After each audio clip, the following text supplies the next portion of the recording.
चांगल्या गोष्टी कशा होतील आणि बांधकामात पैसा कसा वाचवता येईल, हे जे एखाद्या माणसाचं आत शिरणं आहे एखाद्या कामामध्ये आणि त्या कामातल्या प्रत्येक टप्प्यावर स्वतः लक्ष देणं आहे, हे लक्ष देणं सगळ्यांना जमत नाही. ते सगळं आतून यावं लागतं. मुळीचाची झरा असावा लागतो, उमाळा असावा लागतो. बाहेरून घातल्याने त्याला काही अर्थ नसतो.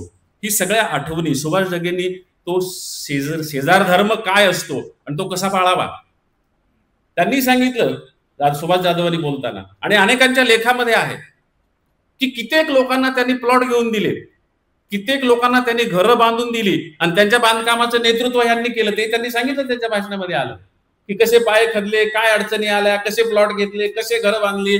म्हणजे प्लॉट घेण्यापासून ते त्याचं घर बांधण्याचं स्वप्न साकार करण्यापर्यंत अनेकांना त्यांनी मदत केलेली आहे. इथं आपलंच घर आपल्याला बांधणं होत नाही.